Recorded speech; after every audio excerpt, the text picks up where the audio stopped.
우리가 함께 나눌 말씀은 예레미야 16장 14절부터 21절까지의 말씀입니다. 이스라엘에 대한 하나님의 심판은 피할 수가 없는 것입니다.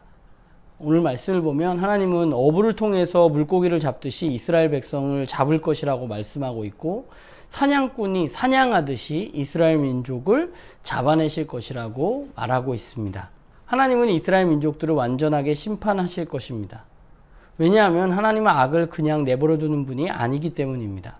하나님의 백성인 유다가 하나님을 버리고 하나님을 떠났기 때문에 하나님은 이에 대해서 갚으실 것입니다. 그러면 하나님은 그런 신인가? 자신을 버린 자신의 백성을 그냥 심판하고 끝내버리는 분인가? 하나님은 그런 분이 아닙니다. 우리가 기억해야 할 것은 하나님이 심판하시는 데는 분명한 목적이 있다는 것입니다. 하나님은 하나님의 백성을 버리려고 하시는 분이 아니라, 하나님의 목적은 하나님의 백성이 다시금 하나님께 돌아와서 하나님의 백성다운 삶을 살게 할 수 있도록 도우시는 분이십니다. 하나님은 예레미야에게 하나님께서 지금은 심판하시지만 이스라엘을 반드시 회복하실 것이라고 이야기하고 있습니다. 지금은 그들이 심판받을 때이지만 때가 되었을 때 하나님은 그들을 다시 쫓겨났던 그 땅으로 오게 할 것이라고 말씀하고 계신 것이죠. 그렇기 때문에 이제 이스라엘 민족들은 하나님을 출애굽시켰던 하나님이 아니라, 애굽으로부터 자신들을 구출해냈던 하나님이 아니라 북방의 민족으로부터 자신들을 구원해내신 하나님으로 기억하게 될 것이라고 하나님은 말씀하고 계십니다. 오늘 예레미야의 고백처럼 하나님은 심과 요새와 환난 날의 피난처이십니다. 문제는 하나님의 백성이 이 사실을 모른다는 것입니다. 이제 하나님은 이들의 심판과 회복을 통해서 이 사실, 하나님이 힘과 요새와 피난처가 되신다는 사실을 하나님의 백성이 알기를 원하시는 것이죠. 이 사실을 알고 믿고 의지하고 살아가는 것을 원하시는 것이 바로 하나님이시고, 이 일을 통해서 하나님은 지금 이스라엘 민족들을 심판하려고 하시는 것입니다.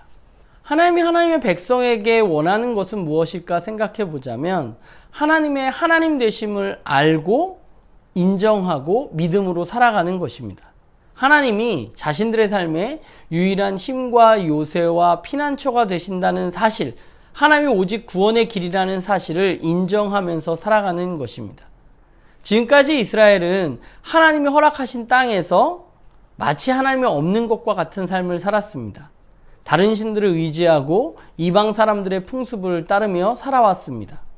하나님은 이제 그런 이스라엘 민족을 심판하심으로 그들에게 하나님이 진정하고 유일한 신이시며 그들의 주인이라는 사실을 드러내실 것입니다. 누가 우리를 이 깨어진 세상 속에서 지켜주는가? 이런 질문을 해보자면 많은 사람들은 돈과 힘이라고 생각할 수 있습니다. 그렇기 때문에 이 시대를 살아가는 사람들은 돈과 힘을 갈망하는 것이죠. 내 안전을 위해서 그것이 필요하기 때문입니다. 그러나 하나님의 백성은 하나님이 나의 삶의 안전을 책임지신다고 믿고 있는 사람들입니다. 돈과 힘이 아니라 하나님이 나의 안전을 보장하신다고 믿고 살아가는 사람들이 바로 하나님의 백성입니다. 하나님은 하나님의 백성을 버리시는 분이 아니라 지키시는 분이십니다. 하나님은 우리를 죄로부터 구출해내기 위해서 하나밖에 없는 아들 예수 그리스도를 내어주심으로 우리를 구원해 주신 분이십니다.